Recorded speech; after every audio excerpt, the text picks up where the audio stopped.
Congressman, $2 trillion spent, and the Taliban stronger than they were when this whole thing started. I know you did not think the Capitol would collapse this quickly. What's your reaction to all of this? It's appalling, and it's a testament to the lack of a political partner in Kabul for the United States government. This president inherited a decision that was wrenching. It was not status quo or withdrawal. It was ramp up American forces in Afghanistan to hold the Taliban at bay during the fighting season, or it was to finally end a failed forever war. He made the high integrity decision that he was not going to hand off his boondoggle to yet another administration. And what we are seeing now is that truly there was no political leadership in Afghanistan with whom we could work. And a counterinsurgency requires a political, not a military solution. Why wasn't there? I mean, why wasn't the Afghan army even remotely prepared for this? The United States built Afghanistan, a 300,000 person army, as well as one of the best air forces in the world. But you can't buy will and you can't purchase leadership. And Afghan political leaders from Kabul, despite a 20-year opportunity to plant the seeds of civil society and rule of law and democratic governance, instead lined their own pockets, devolved into corruption and spread incompetence throughout their bureaucracy. Their frontline troops, with whom I served and who I know are strong fighters who love their homeland, were completely let down by their leadership. They couldn't get bullets or rations from their military hierarchy. Congressman, stay with us. I want to bring in our chief foreign correspondent, Richard Engel. He is live from Kabul. Richard, what is happening on the ground where you are?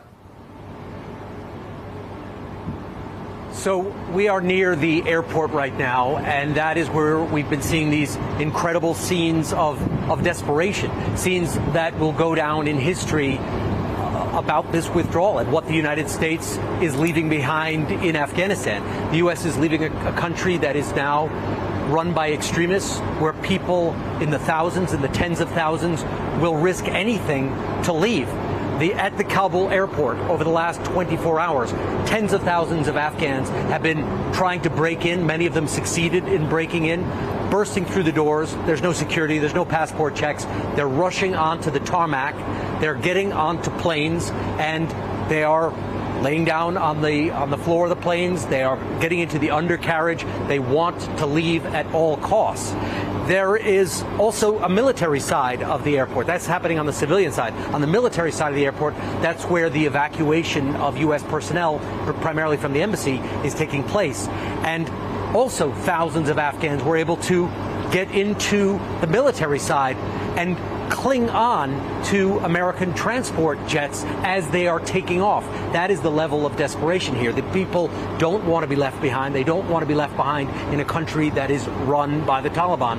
And Afghanistan now is run by the Taliban. The militants are asserting more and more control. Today we saw the first big deployment of the Taliban on the streets of Kabul. They are trying to maintain law and order according to the Taliban rules.